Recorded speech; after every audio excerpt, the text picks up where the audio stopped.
네, 반갑습니다. 자, 45쪽 펴십시오.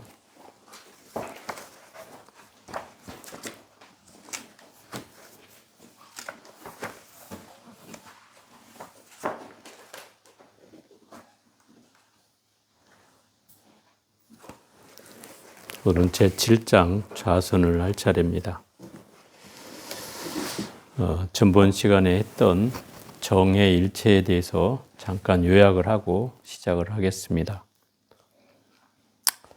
정의 일체라는 말은 선정과 지혜가 한 몸이다, 이런 뜻이에요. 정은 밖으로 산란하지 않은 것, 그것을 정의라고 한다고 했고, 어지럽지 않은 게 지혜라고 했습니다. 그런데 이 정은 선정의 정자입니다. 선이라고 해도 맞는 말이긴 한데, 이 정은 지혜의 본체이고, 지혜의 본질이고, 그 다음에 지혜는 정의 작용이다, 이렇게 얘기를 해요. 이 말이 무슨 얘기냐면 정에서 지혜가 나온다는 뜻이고, 지혜를 닦아도 정이 갖추어진다는 뜻이다, 이 말이에요. 우리가 이것을 마음과 몸으로 비교한다면, 예를 들어서 마음이란 건 실제 보이지 않잖아요. 드러나지 않지만 그 마음을 어떻게 읽어낼 수 있냐면, 내가 이미 내 몸으로 행해지고 있는 그 모습이나 또는 동작에 따라서 알 수 있는 대목이 있다, 이 말이에요. 그 동작이라는 게 뭐겠어요? 손으로 움직이고,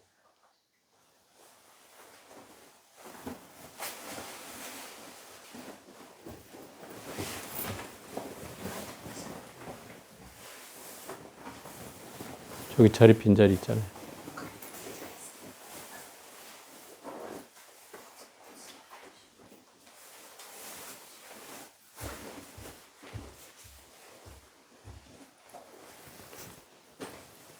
마음과 몸이라고 하는 게, 마음은 볼 수 없지만 마음을 알 수 있는 방법은 내가 몸을 움직이고, 이렇게 손을 움직이고 입을 움직이고 있고 또 눈을 깜빡거리고 있는 그 과정을 통해서 저 사람이 어떤 말을 하고자 하는지, 또 어떤 마음으로 얘기하는지 알 수 있어요, 없어요? 알 수 있죠. 예를 들어서 어떤 분이 저 밖에서 일을 하고 있어요. 그런데 어떤 사람은 저 사람 되게 건성건성하네, 이렇게 얘기하기도 하고, 또 어떤 사람은 저 사람 참 참하네, 이렇게 얘기하기도 한다, 이 말이에요. 그러면 그 사람의 동작 속에서 무엇을 읽는다는 뜻이에요? 그 마음을 본다는 거죠. 그죠? 그 사람이 이미 하고 있는 그 모양새에 따라서 저 사람의 마음이 보여지는 거죠. 그럼 나는 몸을 움직였을 뿐인데 마음이 작용하는 거예요, 안 하는 거예요? 한다는 뜻이죠. 그러니까 결국 마음이라는 것은 내가 알 수는 없지만 내 몸의 작용과 형태에 따라서 이미 그 마음이 드러나고 있다, 이 말이에요. 그걸 작용이라고 하는 거죠. 마음의 작용. 그게 내 몸으로 나타나는 거다, 이 말입니다. 그러니까 내가 몸을 움직여서 지금 하고 있는 모든 모양새는 마음이 결부되지 않고는 일어나지 않는 거다, 이 말이죠. 그죠? 내가 눈을 깜빡거리고 손을 움직이고 말을 하고 하는 건 결국 다 마음이 작용해서 일어나는 거다, 이 말이에요. 그러니 마음과 몸이라고 우리가 얘기하지만 그 몸뚱아리는 결국 마음에서 나올 수밖에 없다, 이 말인 거죠. 그래서 마음과 몸은 둘이 아니고 하나다. 마음은 이 몸의 체요, 몸은 마음의 작용이다, 이 말이에요. 이 말이 내나 정과 해를 똑같이 비유하고 있다, 이 말이에요. 그래서 정해를 한 몸이라고 얘기하는 이유다, 이 말이에요. 몸과 마음이 하나이듯이 그런 비유를 들 수 있다는 겁니다. 이게 이제 저번째 6장의 그 요약이었다면, 오늘은 이제 제7장 좌선이라는 것에 대해서 읽어가면서 보겠습니다. 육조께서 말씀하셨다. 선지식이여 어떤 것이 좌선인가? 이 법은 장애가 없으니 밖으로는 일체 선악의 경계를 접촉하여도 심념이 일어나지 않음이 좌이고 안으로는 자성이 움직이지 않음이 선이니라. 정예나 자선이나 크게 다를 건 없을 것 같아요. 크게 큰 의미로 보면 이 해능 스님은 좌라고 하는 거 앉는다는 뜻이잖아요. 선이라는 건 고요해진다는 뜻이고 앉아서 고요해지는 게 좌선의 의미다 이 말이에요. 근데 그 좌선의 의미를 이분은 더 마음의 경계로 얘기하고 있다 이 말이죠. 그래서 밖으로 내가 일체 선악의 경계를 대하여도 선악의 경계라는 건 선하고 악하고 한 그런 경계 말하는 거예요. 또는 좋다 싫다 하는 그런 경계. 이런 경계를 만나도 거기에 마음이 일어나지 않는 것이 바로 뭐다? 좌다. 또 선은 안으로는 자성이 부동한 것이, 움직이지 않는 것이 선이다. 이렇게 얘기하고 있다 이 말이에요. 그러면 그 얘기는 무슨 얘기냐면 바깥 경계에 펼쳐지는 모든 세계에서 보여지는 것들은 일체 법이다 이 말이죠. 일체 법이에요. 그런 것들이 내 눈 안에 들어오잖아요. 그런데 거기에 마음이 끌려가면 그건 좌가 아니고 마음이 끌려가지 않으면 그게 좌다 이 말이에요. 응?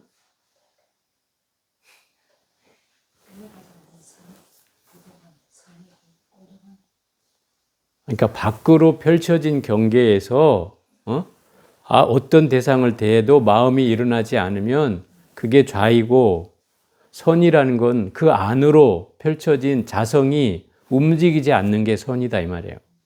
그러니까 밖으로 펼쳐진 건 좌이고 밖으로 펼쳐졌다는 건 뭐예요? 몸으로 느껴지는 걸 말한다. 몸으로 부딪혀지는 것이기 때문에 좌라고 표현하는 거고 안으로 일어난다는 건 마음의 경계로 일어난다 이 말인 거죠. 그래서 자성이 움직이지 않는 것.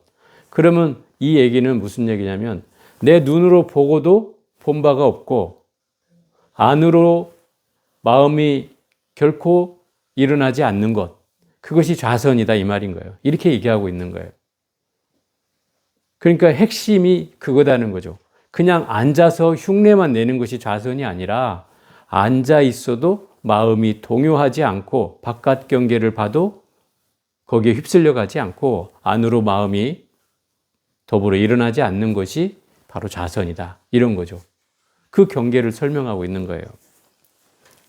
선지식이여 선과 정을 합하여 말한다면 밖으로는 상을 여의고 안으로는 산란하지 않게 선정이라고 하느니라. 밖으로 상에 집착하면 안으로 마음이 어지럽고 만일 밖으로 상을 떠나면 안으로 마음이 어지럽지 않은 것이다. 이 선과 정이라는 말은 이 재밌는 말이 조합이 됐는데 선은 범어에서 선나라는 말을 그대로 옮겨온 말이고 또 정은 그 선나를 해석한 말이 정이에요. 그럼 선정이라는 말은 같은 말이에요. 하나는 범어에서 온 말을 따서 선이라고 한 것이고 하나는 그 뜻을 해석해서 정이라고 했단 말이에요. 그럼 선정이라는 말은 선, 니꼬르, 정 이렇게 해야 맞다 이 말이죠. 이해가 되죠? 그러니까 이 선이라는 말이나 정이라는 말이나 다른 말이 아닌 거예요. 근데 이 두 말을 그냥 붙여서 우리는 선정이라고 하는 거예요. 그런데 이 말을 또 이 해능 스님은 이 좌선과 같이 그 의미를 되새겨서 해석을 하고 있다 이 말이에요. 그래서 선이라는 건 밖으로 상을 떠나는 것이고 안으로 산란하지 않은 것이 정이다 이 말이죠. 이렇게 설명하고 있어요. 밖으로 상을 떠난다는 건 뭐예요? 상이라는 건 내 앞에 펼쳐진 모든 거, 아까 제법이라고 했잖아요. 모든 존재, 그게 상이에요. 근데 그 상을 보지만 상을 떠난다는 말은 그 상에 내 마음이 휩쓸려 가지 않는다 이 말이에요. 그게 상을 떠나는 거예요. 상을 보되 상에 끌려가지 않는 것. 그게 상을 떠나는 것이고 또 안으로는 산란하지 않은 것. 산란하지 않다는 건 뭐예요? 마음이 차분히 고요해진다. 고요해지는 게 바로 정이다. 정이라는 말은 딱 고정시킨다는 의미예요. 뭘 고정시켜요? 마음을 고정시키는 거예요. 마음이 더 이상 움직이지 않게 고정시키는 의미가 바로 정의 의미다 이 말이에요. 이게 마음의 고삐를 옛날 선사들 말로 마음의 고삐를 쥐어서 마음이 어디 도망가지 못하게 하는 것. 그것이 정이다 이 말이에요.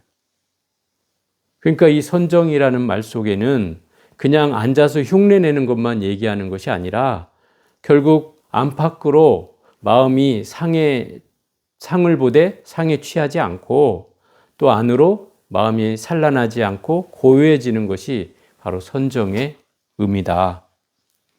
그래서 상을 보되 상에 취하지 않고 또 안으로는 어지럽지 않은 것. 그것이 바로 선정의 정확한 의미다. 근데 우리가 그것이 잘 안 되는 이유는 뭘까요? 그렇게 안 되는 이유는 우리는 보지 않는 것이 아니라 보면 끌려가는 거죠. 그게 우리의 본질이죠. 그죠? 뭔가 내가 색을 보면 색에 끌려가고, 소리를 들으면 소리에 끌려가고, 냄새를 맡으면 냄새에 끌려가고, 그 끌려간다는 말은 어떤 의미냐면 내가 눈으로 본 경계를 나 저거 좋아 싫어라는 분별심이 일어나잖아요. 그게 끌려가는 거다 이 말이에요. 좋다고 하는 것도 끌려가는 거고 싫다고 하는 것도 끌려가는 거다. 또 소리를 보고도 나 저 소리가 듣기 싫어, 듣기 좋아, 에 따라서 분별이 일어나잖아요. 이게 끌려가는 거다 이 말이에요. 냄새를 맡아도 마찬가지다. 그러면 성현들은 어떨 것 같아요? 성현은 똑같이 봐요. 색을 봐. 또 소리를 똑같이 들어요. 그렇지만 끌려가지 않는다 이 말이에요. 그게 핵심이에요. 왜 끌려가지 않겠어요? 여러분은 왜 끌려가고 성인들은 끌려가지 않을까요? 왜 그럴까요? 훈련을 들여서? 그게 아니고 더 정확히 말하면 이런 거예요. 우리는 기억의 창고에 오만 기억들이 다 저장돼 있어요. 과거에 수없이 쌓아온 업이라든지 습관이라든지 기억들, 작은 조각들까지 다 창고에 저장돼 있어요. 여러분들은 다 잊어버렸다고 하는 내용까지 다 저장돼 있어요. 그런데 이것이 어떤 대상을 딱 보게 되면 바로 무슨 작용이 일어나냐면 그 기억의 창고에서 하나가 센터링이 되는 거야. 떠올라. 저거 내가 옛날에 언제 본 거야? 라는 생각이 일어나. 그죠? 그럼 나는 잊어버렸던 기억이었는데 갑자기 저 대상을 보는 순간 과거의 기억이 떠올랐다 이 말이에요. 그럼 나는 잊어버린 줄 알았지만 내 기억의 창고에 고스란히 있었다는 거죠. 예를 들어서 제가 그런 그 기억을 한번 하게 된 게 있었는데 어렸을 때 먹었던 음식이 있었어요. 그 냄새를 기억하고 있었던 거예요. 어디서 그 음식의 냄새를 맡는 순간 내가 저거 어렸을 때 먹어봤는데? 라는 생각이 떠올랐어요. 예를 들어서. 그러면 그 어렸을 때라는 게 30년, 40년 전 얘기인데 그때 먹었던 기억이 떠올랐다는 건 뭐예요? 그 냄새를 기억하고 있었다는 거잖아요. 그죠? 그러면 그 기억이 내 기억의 창고 안에 저장돼 있었던 거예요. 우리는 30년, 40년 동안 잃어버리고 있었을 뿐인 거지. 없어지지 않았다는 거예요. 그러니까 그 기억을 만났을 때 다시 그 기억이 떠오르게 되는 거죠. 그러니까 우리는 항상 먼 사물을 보면 늘 이 의식 속에는 그 기억의 창고에서 자꾸 뭔가 접선이 돼요. 그래서 내가 뭔가 기억하고자 하는 마음이 일어나. 그 대상을 보면 저 사람을 어디서 본 것 같은데 하면서 있으면 과거의 기억이 하고 떠오르지는 거예요. 그게 시간이 좀 걸리는 사람도 있겠지만 빨리 떠오르는 사람은 빨리 떠오르기도 하고 한참 있다 떠오르는 경우도 있다. 그렇지만 그 기억이 저장돼 있었기 때문에 계속 그런 습관이 우리는 이미 팽배해져 있어. 그리고 그렇게 살아왔기 때문에 항상 사물을 보면 그 과거의 기억이 계속 떠오르게 돼 있다. 그러면 떠오른다 하더라도 사실 거기에 끌려가지 않으면 되는데 문제는 자꾸 그 분별을 하면서 좋니 나쁘니 뭐 어쩌니 하는 그런 기억까지 또 같이 더불어서 하게 된다 이 말이에요. 그러니까 거기서 분별심이 조장돼서 그 경계에 휩쓸릴 수밖에 없어지는 구조라는 거죠. 그런데 성현들은 이 기억의 창고가 싹 비었어. 싹 비어 있어. 그럼 떠오를 게 있겠어요, 없겠어요? 없어요. 그러니까 안 떠오르는 거예요. 대상을 보면 아, 저거구나. 사람을 보면 아, 사람이구나. 그죠? 나무를 보면 나무구나. 하지. 저 나무가 옛날에 내가 어디서 봤고 어쩌고 뭐 고주하면 이렇게 하지 않는다는 거예요. 그 차이예요, 그 차이. 그러면 우리는 이 기억의 창고에 있는 것들을 뭐 좋은 건 그렇다 하더라도 나쁜 걸 없애야, 그죠? 없애야 이 업이라고 하는 나쁜 업에 휘둘려서 나쁘게 말하고 나쁘게 생각하고 나쁘게 행위하는 이런 것들이 사라지겠죠. 그죠? 그걸 기억의 창고 안에 좋지 않은 내용을 다 지워야 한다 이 말이에요. 그러려니 이걸 지워내는 작업이 뭐예요?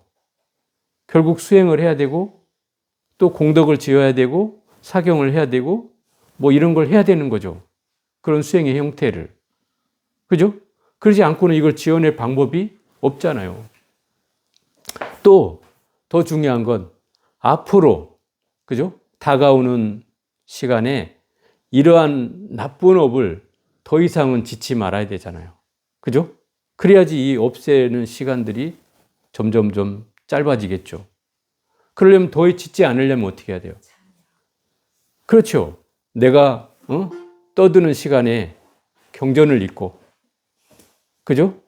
그냥 멍청이 앉아있는 시간에 참선을 하고, 그죠? 또 괜히 앉아서 끄적거리는 시간에 사경을 하고, 그죠?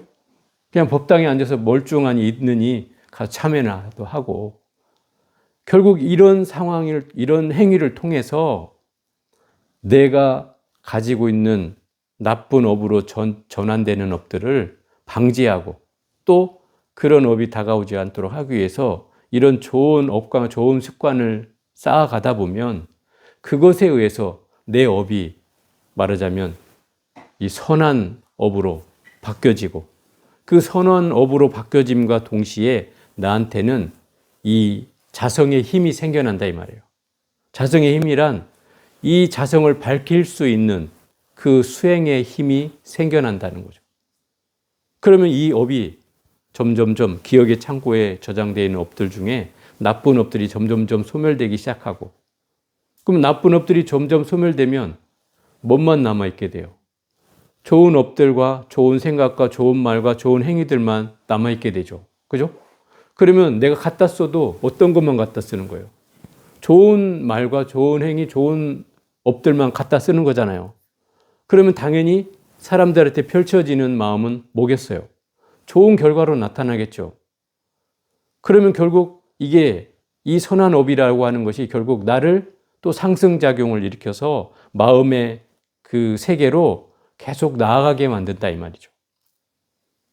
그런데 예를 들어서 여러분들이 만약에 이 반대인 경우 어떤 사람은 막 과거의 기억을 끄집어다가 사람의 폐부를 찌르고 막 난도질을 해가지고 사람을 막 아프게 해. 말을 해도 어째 저렇게 미흡게 말하지? 할 정도로 막 말을 미흡게 한다 이 말이야. 그럼 이 사람은 이 기억이 창고 안에 뭐가 많겠어요? 나쁘게 말하고 나쁘게 생각하고 나쁘게 행위했던 바가 많은 거죠. 그러니까 늘 비유를 들어도 그런 비유를 들게 되는 거예요. 사람을 괴롭혀 가면서. 그러니까 결국 그 사람은 이 업을 지우지 않고는 이게 없어질 수가 없죠. 그 이 업을 지워내야 되는 거예요. 그러니까 이걸 지워내려면 가장 핵심이 뭐냐면 각성이에요, 각성.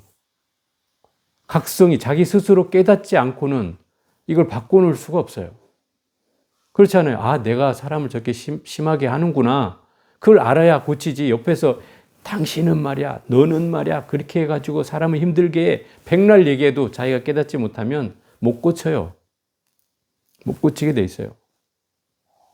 두 번째, 내가 공덕을 많이 지어가지고 이 과거의 나쁜 업들을 소멸해 간다면 이제 가능성은 있죠. 그러면 조금씩 알아차리는 힘이 커져요. 그래서 이거를 전환시켜 갈 수가 있어요. 또 점점 그 흐름으로 만들어지다 보면 아, 내가 나쁜 의도와 나쁜 말과 나쁜 행위를 하고 있구나라는 것을 더 빨리 알아차릴 수 있어진다는 거죠. 그게 점철되어 있을 때는 늘 그래왔기 때문에 그 잘못인지도 몰랐지만 내가 선업으로 많이 전환되는 순간 조그만 잘못된 상황이라도 쉽게 알아채게 된다는 거죠. 그래서 빨리 전환할 수 있어지는 거예요. 그래서 선업을 가까이 한다는 건 결국 이런 결과가 나타날 수 있다는 뜻인 거죠. 그래서 기왕 업을 지을 거라면 선업을 쌓으라고 하는 거예요. 선업을 증장해라. 그래서 그것을 공덕으로 전환하면 그 공덕에 의해서 결국 우리의 이 나쁜 업들을 지워가고 그것에 의해서 결국 우리가 기왕 떠오르는 생각이라도 나쁜 생각보다는 좋은 생각을 해서 그런 상황으로 만들다 보면 점점점 나중에는 그 좋은 업마저 다 사라지는 경계가 돼. 그러면 마음이 아무 기억의 창고에 아무것도 없게 되면 여러분들도 똑같이 보고 있으나 본 바가 없고 듣고 있으나 들은 바가 없고 그렇게 되겠죠. 누가 뭐라 해도 거기에 시비로 끌려가지 않고 그렇게 되는 거예요. 자연이. 꼭 뭐 성현이 돼서 그런 것만이 아니라 이미 그런 업을 닦으면 그래질 수가 있다는 거죠. 자, 45페이지. 유마경에 곧 활짝 열리면 본심을 되찾는다고 하였으며 개경에는 나의 본성이 원래로 청정하다고 하였나니 생각마다 본성이 어둡지 않으면 저절로 청취할 것이니라. 이제 활짝 열린다는 말은 마음이 딱 트여서 밝아진다는 뜻이에요. 그럼 결국 내 자성을 보았다 안 보았다? 보았다는 거죠. 자성을 보아서 내 스스로에 밝아졌다는 뜻이죠. 그러려면 아까 말한 대로 그 본래 내 마음은 청정하고 본래 내 마음은 밝아, 맑고 그런데 나는 그렇게 보지 못하는 것은 무엇 때문에요? 내 업의 구름에 가리워져서 그 업식의 구름에 가리워져서 이 본질을 보지 못하느니 그래서 마음이 어디에 있는지도 모르고 마음이 밝은지 투명한지 청정한지도 알 수가 없을 뿐이라 이 말이에요. 그래서 그걸 닦아서 업의 구름을 걷고 거기에 틈으로 비집고 빛이 나오기 시작하면 어느 순간 한순간에 확 터지면서 활짝 열린다 이 말이에요. 그 빛이 열리는 거예요. 그러면 안과 밖이 투명해진다. 그럼 내 안에도 투명해지고 밖으로도 투명해지니까 내 마음의 모습을 거울에 비춘 듯이 볼 수 있어진다는 거예요. 그게 이제 활짝 열리면 내 마음을 되찾는다는 말이 그 말이다 이 말이에요. 그래서 나의 본성은 본래로 청정하다. 제가 예전에 한번 얘기했을 거예요. 원각경 할 때도 한번 얘기했을 건데 그 마음의 속성, 뭐 깨달음의 속성이라고 해도 괜찮은데 이 마음의 속성에 이 마음이 깨달아지면 세 가지 특성이 나타나는데 하나는 맑고 하나는 밝고 하나는 고요해진다. 이 세 가지 특성이에요. 그럼 수행을 해서 완성이 되면 어떻게 되겠어요? 맑고 밝고 고요해진다는 거죠. 그게 기본적으로 가지고 있는 특성이에요. 그러니까 결국 본래 청정하다고 하는 건 내 마음은 굳이 뭐라고 할 것도 없이 본래 청정이었는데 다만 우리는 그 업식의 구름에 가리워져서 그것을 드러내지 못할 뿐이고 그를 알지 못할 뿐인 것이죠. 그래서 생각마다 본성이 어둡지 않으면 본래 내 성품에 어둡지 않으면 저절로 불도를 성취한다. 그러니까 불도를 성취한다는 것은 내 성품에 어둡지 않으면 되는 거라는 거예요. 어둡지 않다는 건 뭐예요? 밝다는 얘기죠. 내 성품에 밝으면 어떻게 밝을 수 있어요? 그 업식의 구름이 거치면 그냥 저절로 밝아진다 이 말이에요. 그러면 이미 나는 도인이 도를 이룬 사람이 된다 이 말인 거죠. 저절로 되는 거예요. 밝아진다는 건 좋은 생각으로 바뀐다는 말씀이신 거예요? 밝아진다는 것은 더 정확히 말하면 안팎으로 투명해진다는 거예요. 이걸 내외 명철이라고 하는데 안의 경계는 분명히 마음은 밝다고 했잖아요. 청정하다고 했잖아요. 그런데 우리는 지금 알지 못하잖아요. 그것은 뭔가 가리워져 있기 때문에 이렇게 드러나지 않는 거죠. 그런데 그 가리워짐이 벗어지면 그냥 그대로 투영이 되는 거라 이 말이에요. 그 빛이 나와 그냥 저절로. 마치 커튼을 치고 있다 커튼을 걷으면 빛이 들어오듯이 우리는 지금 커튼에 가려져서 그 빛이 보이지 않을 뿐이요. 장막으로 가려져 있어. 커튼, 시커먼 커튼 있죠. 암막 커튼. 그걸로 가려져 있을 뿐이요. 근데 이거를 딱 조금이라도 빛이 나오기 시작하면 한순간에 이게 확 터진다 이 말이죠. 그러면 그게 더 맞다는 표현이 있지 않는가요? 어? 교수님? 막다? 음. 그러니까 세 가지 특성이 있다는 게 맑기도 하고 밝기도 하고 아, 그런 거. 고요하기도 하고 그렇게 표현하는 거예요. 청정, 맑다는 건 청정하다는 뜻이고 밝다는 것은 안으로 밖으로 환해져서 환해져서 내가 나를 거울을 보듯이 볼 수 있다 이 말이에요. 그런 경계가 말하는 거예요. 자, 46쪽에 마음이니 청정이니 부동이니 할 것 없이 모두 집착할 것이 없느니라. 마음이 스스로 내가 마음이다라고 하지 않는데 청정하다는 마음을 일으켜 집착하면 도리어 거짓되며 성품이 본래 청정한데도 청정하다는 마음을 일으켜 집착하면 도리어 망상이 되느니라. 결국 마음이란 놈이 나를 마음이라고 불러줘. 이렇게 얘기해요? 아니죠. 그래서 이 마음이란 놈이 수도 없는 이름을 가진 거예요. 뭐 자성이라고도 했죠. 불성이라고도 하죠. 열애장이라고도 하죠. 일심이라고도 하죠. 뭐 중도라고도 하죠. 영기라고도 하죠. 또 저 선에서는 또 뭐 참나라고도 하죠. 주인공이라고도 하죠. 또 뭐 진여라고도 하죠. 한물건이라고도 또 한단 말이에요. 이렇게 수많은 이름이 있는 이유는 뭐라고 이름 붙일 수 없기 때문에 이 이름이 많은 것이다 이 말이에요. 그럼 뭐라고 이름 붙여도 된다 이 말이에요. 그래서 한 물건이라고도 하는 것이고 또 우리가 제가 한번 그 얘기를 했나요? 화두를 들 때 이목고라고 하는 화두가 있잖아요. 이목고. 이목고라는 말은 이게 무엇인고 하는 뜻이에요. 그걸 줄여서 이목고, 경상도 말로 이목고 하는데 그 이계라는 게 뭐예요? 그 이계가 자성을 말하는 거예요. 그게 마음이라는 거예요. 마음이 무엇인고 하는 거단 말이에요. 그러면 마음을 이거라고 한다 이 말이에요. 이거. 그 이거라고 하든 저거라고 하든 결국 그것을 지칭하는 말이 될 수도 있지만 그러나 반대로 보면 어떤 것도 그것을 가리키는 말이 아닐 수 있다 이 말이에요. 왜? 금방 여기서 말한 것처럼 마음이 언제 나를 마음이라고 불러달라고 했냐 이 말이에요. 그죠? 마음이 나 마음이라고 불러줘? 이렇게 얘기하냐 이 말이에요. 그냥 마음이라고 붙인 거죠. 그 얘기는 아닐 수 있다는 거죠. 본인의 그 이름이 정확히 아닐 수 있다는 거죠. 그죠? 마음이라 한들, 뭐 열애장이라 한들, 자성이라 한들, 불성이라 한들, 일심이라 한들, 또는 뭐 참나나 주인공이나 한물건이라고 한들 맞을 수도 있지만 아닐 수도 있다 이 말이에요. 그 얘기는 정확할 수도 있지만 정확하지 않을 수도 있는 거라 이 말이죠.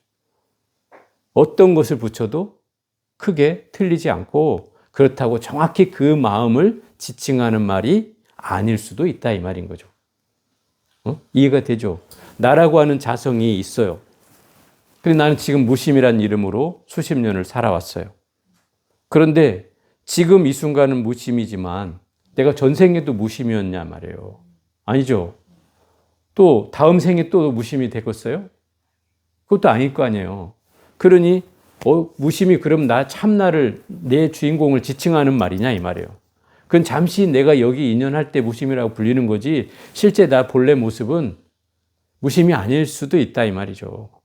무심의 껍데기를 뒤집어 쓴 어떤 본질이라고 얘기하겠지만 그 본질이 과연 무심이냐 이런 데는 또 다르다 이 말인 거죠. 그 얘기를 하고 있는 거예요. 대신에 그 마음이라는 것에 집착을 일으켜도 잘못되는 것이고 성품이 본래 청정한데도 청정하다는 마음을 일으켜 집착하면 그것은 도리어 망상이 된다. 이 말은 한번 이렇게 얘기해 보세요. 이렇게 이해를 해보세요. 만약에 내가 본래 청정하다는 말은 이미 내가 말하지 않고도 이미 여러분도 다 본래 청정한 거예요. 저나 여러분이나 마찬가지로 이미 본래 청정해. 그럼 청정하면 본래 청정한데 뭐 굳이 청정함을 닦아야 될 이유가 있어요? 없죠. 그러면 내가 본래 청정한데 그 청정하다는 사실을 깨달아야 되는 거고, 첫 번째는. 그리고 내 그 청정함을 가리고 있는 그 가림막, 또는 그 업실의 구름, 그것만 거쳐내면 본래 청정은 드러나게 돼 있다 이 말이에요. 그것이 어디서 따로 생기는 것이 아니라 이미 내 안에 갖춰져 있는 것이다 이 말이에요. 그걸 여러분은 가리워져서 보지 못할 뿐인 것이지 이미 갖춰져 있다. 그러니 따로 청정함을 찾아야 될 이유가 없다 이 말이죠. 그러면 내가 그렇다는 사실을 알아차리고 그 가려진 그 가림막만 제거하면 된다 이 말이죠. 그죠? 그러면 뭐 게임 끝나는 거죠. 망상이 따로 있는 것이 아니라 집착하면 다 망상이니라. 참다운 부동심을 얻은 이는 일체의 시비와 선악에 담담하여 무심한 이것이 곧 자성이 부동인 것이니라. 내가 집착하는 마음을 내면 그게 망상이다 이 말이에요. 예를 들어서 이런 거예요. 나 깨달아야지 하면 이게 망상이에요. 예? 왜 깨닫고 된다니 그게 망상이에요? 여기서 말하는 게 뭐예요? 해능스님이 그래요. 너는 이미 깨달아져 있어. 뭘 깨달으려고 해? 그게 집착이야. 깨달아져 있는데 왜 깨달으려고 그래? 애쓰지 말라는 거예요. 이미 너는 깨달아져 있어. 너한테 가리워져 있는 그 중생의 막을 벗으면 돼. 그것만 벗어나면 된다는 거죠. 그러니까 그 작업이 바로 우리가 하는 수행이죠. 그죠?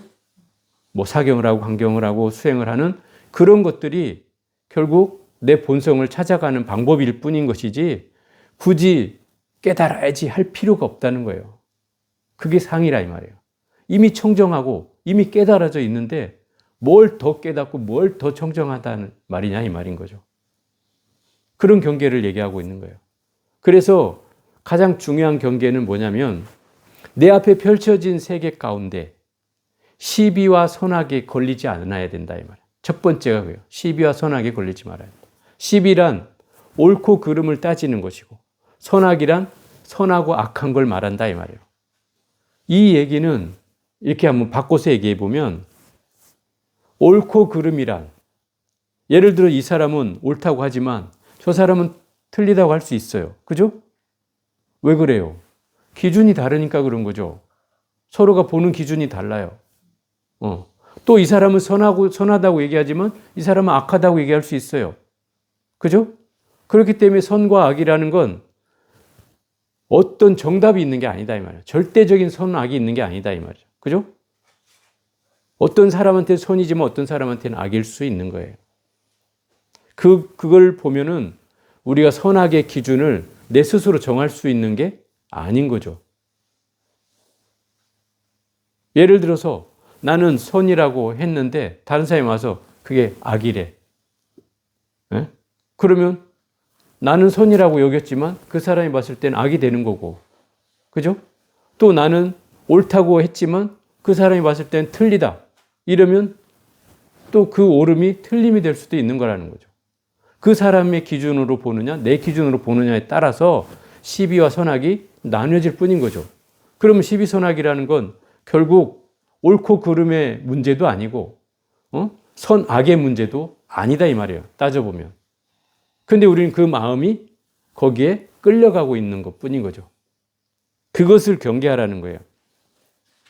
거기에 시비와 선악에 담담해지면 그것이 바로 무심해지는 거예요. 이게 가장 핵심은 이런 거죠. 무심해지는 가장 핵심은 뭐겠어요? 무심은 그냥 마음이 딱 사라지는 경계가 되는 것은 어떤 마음이 있어야 이 무심이 되냐면 일심을 얻어야 무심이 되는 거예요. 또 무념을 얻는 방법도 일념을 얻어야 무념을 얻는 거예요.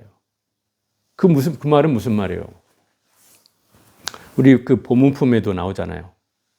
관세모사를 어떻게 일심칙명해라 그러잖아요. 일심칙명이 뭐예요? 한 마음으로 그 관세모사를 불러라 이 말 아니에요. 그죠? 한 마음으로. 그 한 마음이라는 게 뭐예요? 어떤 생각도 필요 없고 오로지 관세음보살을 생각하고 그 관세음보살을 지극한 마음으로 부르면 그러면 관세음보살이 나타나서 너의 소원을 들어준다고 한다 이 말이에요. 또 저 아미타경에 뭐라고 나와요? 아미타 부처님을 하루 이틀 3일 4일 5일 6일 7일 동안 일심불란하면 그죠? 한 마음으로 산란되지 않으면 그 아미타 부처님이 모든 보살과 함께 나타나서 나를 극락세계로 데려가느니라. 이렇게 얘기하고 있잖아요. 그럼 여기에도 조건이 뭐예요? 일심불란하면 그렇게 해준다는 거예요. 그럼 결국 아미타경이나 보문품이나 바로 조건이라는 게 일심을 얻어야 된다는 거예요. 그 일심이 바로 한 마음이고 그 한 마음의 경계가 뭐예요? 한 곳에 집중해야 가능해지는 것이다 이 말이에요. 그래야 거기서 무심을 얻을 수 있는 거예요. 일심이 되지도 않는데 무슨 무심이 되겠어요? 그죠? 일심이 돼야 무심이 되는 거예요.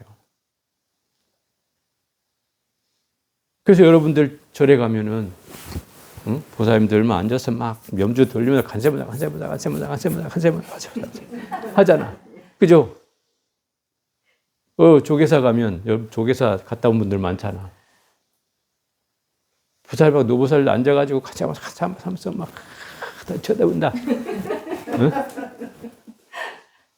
입으로는 관세음보살을 외우면서 왜 저 보살은 절을 저딴 식으로 하는 거야? 시비를 하고 왜 또 내 앞에서 절을 하냐고 시비하고 거기다 공양물을 올리는 게 아니라고 시비하면서 또 관세음보살은 한다 이 말이에요. 그건 절대로 일심불란이 될 수가 없죠. 일심불란이 아니고 다심산란이죠. 수많은 마음과 생각으로 산란한 경기가 끊임없이 일어나죠. 그렇게 해가지고 백날 해도 일심이 될 수가 없잖아요. 그럼 될 수가 없죠. 제가 그 진각종에 다니는 분한테 그 얘기를 들었는데 그 진각종은 이제 그 밀교 종파예요. 뭐 밀교라면 이제 간단히 설명하자면 이제 대승불교는 이 현교라고 얘기하고 이 밀교는 이제 비밀스러운 가르침이라는 뜻이고 부처님이 비밀리에 전한 가르침이 있다는 뜻이에요. 그 현교는 부처님이 드러내서 다 보여준 것이고 그게 이제 대승불교 말하는 뭐 화엄경, 법화경 뭐 이런 가르침들은 다 현교에 속하고 이 비밀한 가르침은 이제 밀교에 속한다. 그래서 여기 뭐 대일경이 뭐 이런 경들이 있는데 주로 여기 수행을 운만이반매염 수행을 시킨다 이 말이에요. 운만이반매염. 염주를 돌리면서 하든 뭐 수인을 하고 하든 하는데 거기는 따로 기도 시간이 같이 하는 기도 시간이 아니고 개인 기도를 한다 이 말이에요. 개인 기도. 그래서 한 번 앉으면 내가 3,000번을 하기로 했으면 자기 스스로 정해놓고 매일같이 3,000번을 하는 거예요. 근데 만약에 중간에 누가 아는 사람이 들어와서 막 아는 체를 하고 인사를 하면 그럼 처음부터 다시. 제가 그 얘기를 들으면서 그건 좋은 습관이다 그런 생각이 들었어요. 기도를 하고 있는데 뭐 반가운 사람 왔다 아는 체 해가면서 기도하는 아까 얘기한 그 조계사 보살은 그렇게 하는 거죠. 그렇게 하면 안 돼요, 기도는. 응? 그렇게 하면 일심이 되겠냐 이 말이에요. 기도를 할 때는 시공이 떠나져야 되는 거예요. 내가 어디에 있는지, 어느 장소에 앉아 있는지 중요하지 않아요. 그냥 오로지 거기에 몰입이 돼서 기도를 해야 그래야 공덕이 수승해지는 거예요. 최고로 공덕을 얻고자 하면 집중을 잘할수록 삼매가 일어날수록 공덕은 최상승으로 커지는 거예요. 여러분 공덕 많이 얻고 싶잖아요. 그러려면 일심을 얻으면 돼요. 일념을 얻으면 돼요. 그러면 뭐 공덕은 자연히 생기게 돼 있어요. 그리고 왜 이런 문제가 생기냐면 기도를 목적으로 한단 말이에요. 목적이라는 건 뭐예요? 뭔가 바라는 바가 있다는 것이죠. 이루고자 하는 바가 있어요. 그래서 그것을 바라니까 계속 그렇게 딴전을 피우면서도 그렇게 하는 거예요.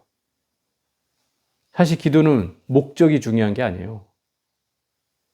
어떻게, 어떤 마음가짐으로, 어떤 집중력으로 기도를 해가느냐가 중요한 거죠. 그럼 공덕은 그냥 따라오는 거예요. 부수적으로. 우리가 걸어가고 있으면 손발이 따라오듯이 그냥 따라오는 거예요. 그래서 우리는 이게 지금 소위 말하면 뒤바뀐 거죠. 주객이 전도됐어요. 정말 중요한 게 뭔지, 그걸 놓치고 있다는 거죠. 그 결과만 앞세우니까. 그래갖고 또 결과가 안 좋으면 그 절을 탓하고 스님을 탓하고 영험이 없어. 이 조량은 영험이 없어. 저 스님은 법력이 없는 것 같아. 이런 탓을 한다 이 말이죠. 자기가 기도를 딴짓한지는 모르고 남의 똥자루 쳐다보면서 무슨 절을 하니마니 그 시비할 게 뭐 있어요. 그렇게 해가니까 결국 이 기도가 순일하지 못하고 일심이 되지 못하고 일념이 되지 못하니까 결국은 기도의 성취도 쉽지 않고 또 백날 하고 있는데도 뭐가 달라진 바가 없고 이렇게 되는 거죠. 그래서 우리가 이런 기도든 수행이든 간에 중요한 건 그 과정을 얼만큼 충실히 하느냐다 이 말이에요. 그렇잖아요. 여러분들이 사경하거나 강경할 때 자꾸 망상이 들면 잘 안 되죠. 그죠? 그럼 진도가 잘 안 나간단 말이에요. 그러면 그럴 땐 참여하고 내 업이 또 뭐 많아서 그런가 보다. 또 참여하고 또 앉아서 정신 차리고 하고 또 하다가 또 안 되면 또 참여하고 이렇게 하는 거예요. 그래서 그 과정을 순일하게 일심으로 일념으로 자꾸 하려고 할 때 그때야 비로소 삼매라는 게 일어나고 또 그 공덕이라는 게 자연히 따라붙게 된단 말이에요. 굳이 내가 뭐 공덕을 얻고자 하지 않아도. 근데 우리는 너무 목적성 기도를 하고 목적성 수행을 한다 이 말이에요. 이거 돼야 돼. 이거 해야 돼. 하는 이런 마음이기 때문에 결국 거기에서 문제가 생기는 거다 이 말이죠. 그게 저는 제일 큰 문제라고 생각해요. 그래서 이 일체 경계에 대해서 담담해지고 무심해지는 것은 결국 일심에 의해서 무심을 얻는 것이다. 한 마음을 얻어야 우리는 무심을 얻을 수가 있는 거지 한 마음도 못 얻는데 무슨 무심까지야. 한 생각도 안 되는데 무슨 무념까지야. 불가능한 거지요. 그게 이루어져야 일심이 되고 일념이 돼야 우리는 무심이 되고 무념이 될 수 있다는 거예요. 그걸 절대 간과해서는 안 돼요. 그러려면 내가 일심이 되는지 일념이 되는지를 알아차려야 한다 이 말이에요. 각성해야 돼요. 그게 수행의 시작이어야죠. 그래서 수행을 할 때는 늘 거기에 집중하는 게 첫 번째고 집중이 안 되면 그 상황을 빨리 인지해서 빨리 전환을 시켜 가야 된다 이 말이죠. 그래서 그런 집중이 안 되는 상황을 습관화시키면 이게 이제 병폐가 된다 이 말이에요. 그래서 공부할 때마다 망상이 일어나고 공부할 때마다 자꾸 번뇌망상이 들끓어서 공부가 더 되지 않게 한다 이 말이죠. 그래서 사경할 때는 사경에 집중하고 강경할 때는 강경에 집중하고 참선할 때는 참선에 집중하는 이런 힘이 필요한 거죠. 그러려면 내가 그런 과정들을 하나하나 충실히 해야 된다 이 말이에요. 우리가 하는 수행들의 하나하나를 충실히 해야 된다. 그저 숙제를 하려고 하는 마음으로만 접근해서는 안 된다. 그래야지 그 수행이 하나하나가 충실히 돼야 내가 참선을 해보면 그 효과가 훨씬 철저하게 나타난다. 그러면 참선도 쉬워지는 거예요. 그렇게 되면. 참선이 안 되는 사람은 그 과정을 다시 되짚어야 돼요. 내가 과정 가운데 또 소홀하는 게 있구나. 망상이 들어가는 게 있구나. 집중이 안 되는 바가 있구나. 그럼 그걸 다시 또 밟아서 차근차근 처음에 배웠던 대로 다시금 해가면 또 어느 순간부터 그 자리가 잡히게 돼 있어요. 정진이 안 되는 이유는 바로 거기에 있어요. 그걸 알아차려야 돼요. 그래야지 우리가 일심을 얻고 일념을 얻어야 거기서 무슨 무심이 있고 무념이 있는 것이지 일심도 일념도 없는데 무슨 무심이야, 무념이야를 찾고 있겠어요. 기본적으로 이 좌선은 거기에 근본이 있다 이 말이죠. 그래서 우선 일념과 일심을 얻는데 우리는 더 노력해야 하고 그 일심, 일념이라는 것이 형성이 되면 그 나머지 무심, 무념은 자연히 따라온다 이 말이에요. 왜? 일심의 끝자락이 무심이고 일념의 끝자락이 무념이에요. 계속 하고 있으면 아무 생각이 없어진다 이 말이에요. 하고 있으면 마음이 없어지고 하고 있으면 생각이 없어진다 이 말이에요. 생각이 없어진 자리가 무념이고 마음이 없어진 자리가 무심이다 이 말이에요. 그러니까 결코 다른 게 아니에요. 일심이 곧 무심이고 일념이 곧 무념이라고까지 할 수 있는 거예요. 그 끝자리에 있으니까요. 결국 그걸 통해서 얻어지는 거기 때문에 그렇죠. 결국 이 좌선이라고 하는 말은 그 모양새에 있다는 뜻이 아니라 결국 그 내용을 갖추라고 하는 거죠. 마음으로 밖으로 펼쳐진 경계에 대해도 마음이 동요하지 않고 안으로 내 자성이 움직이지 않는 것, 그게 좌선이라고 얘기하잖아요. 그러면 형태로 모양으로만 앉으려고 하지 말고 뭔가 내 안에 모든 근심 걱정이나 번뇌망상이 사라지도록 하라는 거죠. 만약에 네가 앉는 것만을 한다면 차라리 절구통이나 돌부처를 갖다 앉혀놓지. 훨씬 나보다 잘 앉을 거 아니에요. 근데 그것이 정답이냐 이 말이야. 그렇지 않다는 거죠. 그래서 옛날에 누굽니까? 스승이 하도 앉아있는 걸 고집하는 제자를 보고서 기왓장을 갈잖아요. 기왓장을 가라. 시끄럽게 막 갈고 있으면 정진하다 말고 이렇게 쳐다보니까 옆에서 막 갈고 있단 말이에요. 그것도 막 옆에 정진하는 데 가가지고 일부러 왜 시끄럽게 갈고 있나 싶어서 스님 뭐 하십니까? 나 이 기왓장 갈아서 거울을 만들려 한다. 아니 스님 기웃장 간다고 거울이 됩니까? 그 말을 기다렸죠. 그 말이 떨어지기가 무섭게 너는 이마 앉아있다고 부처가 되냐? 이 한마디로 그냥 쳐버리는 거죠. 그 순간에 이 제자는 깨닫는 거예요. 그 순간에. 뭔가 자기가 집착했다는 사실을 아는 순간 그게 터져버린다 이 말이에요. 그래, 그로부터 자유로워지는 거죠. 그 깨달음을 얻는 거예요. 그 상황에서. 그러니까 결국 뭔가 몰입된다는 것은 나쁜 건 아니에요. 뭔가 터질 수 있는 시점이 만들어지는 건 몰입이 될 때 터지는 거예요. 몰입이 되지 않으면 터질 수가 없어요. 깨달음이라는 것도 하나에 꽂혀서 뭐 옛날 선사들 말로 하면 24시간 365일을 한시도 쉬지 않고 진짜 털구멍으로 숨이 들이오고 나가는 것까지 알아차릴 정도로 쭈뼛 털끝을 세워가지고 그 모든 몸과 마음을 다해서 화두를 들으라고 얘기한단 말이에요. 얼마나 절실한 말이에요, 이게. 그럼 결국 어떤 스님은 그렇게 얘기하죠. 야, 360일 갈 것도 없어. 일주일만 그렇게 되면 넌 다 깨달을 수 있어. 네가 깨닫지 못하면 내가 네 소원대로 다 해줄게. 내가 죽으라면 죽을 수도 있다. 내 목숨을 걸라면 걸 수도 있다. 이렇게 얘기한단 말이에요. 일주일이면 된대요. 근데 그 일주일 동안 잠 한숨 안 자고 혼침에도 안 떨어지고 망상에도 안 떨어지고 7일밥 7일낮을 그렇게 할 수 있느냐 이 말인 거죠. 그게 핵심이죠. 그렇게 할 수 없기 때문에 그게 쉽지 않은 일인 거죠. 할 수만 있다면 뭐 왜 못하겠어요. 저도 용맹정리를 해봤는데 그 쉽지 않은 경기가 그거예요. 한 3, 4일은 버텨요.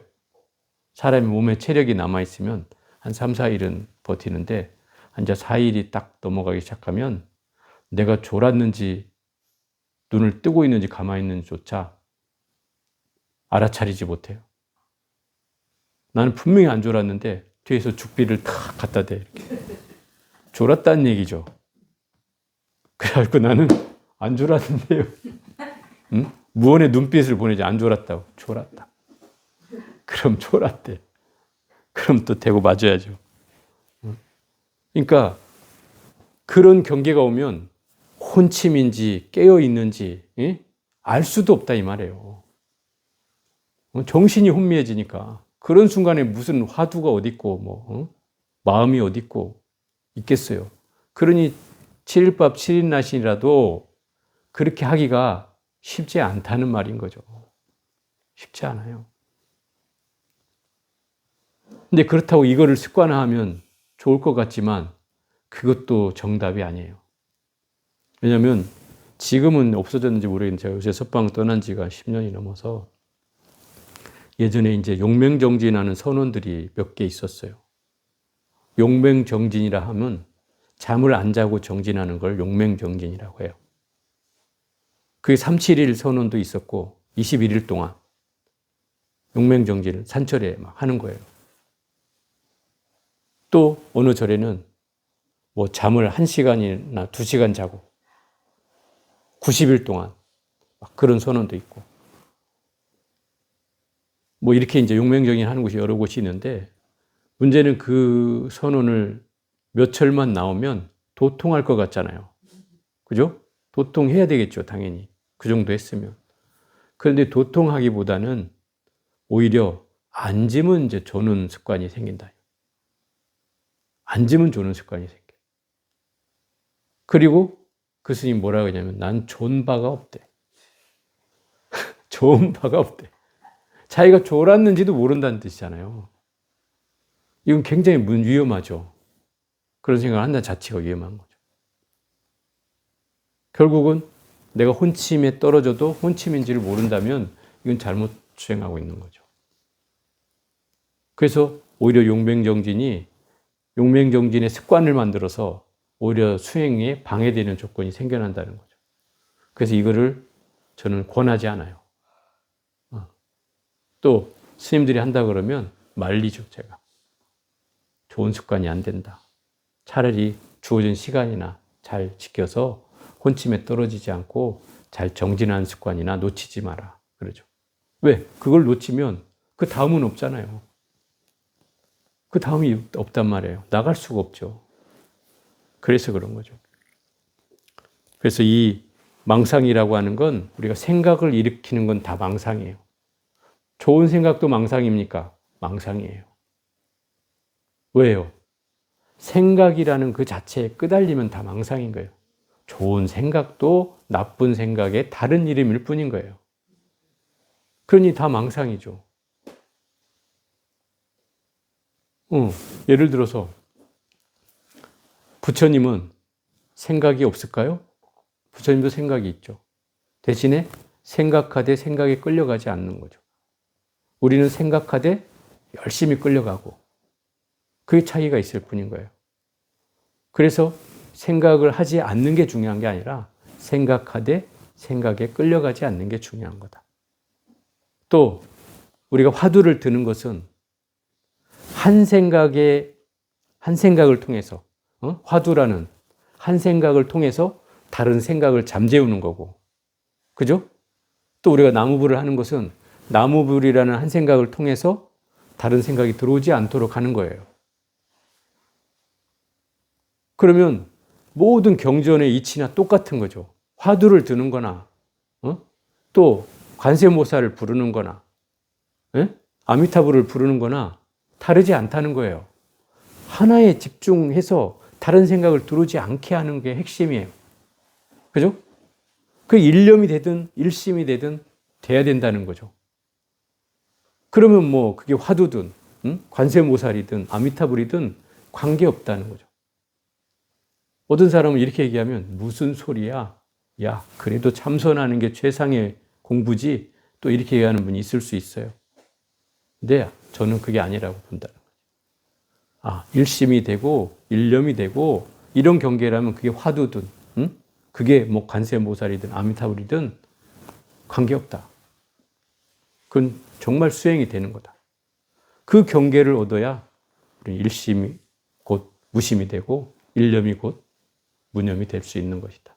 이런 거죠. 이런 경계가 지금 이 좌선이라는 장에서 얘기하고 있는 어떤 핵심 결론이 아닐까 싶습니다. 자, 오늘 여기까지 해볼게요.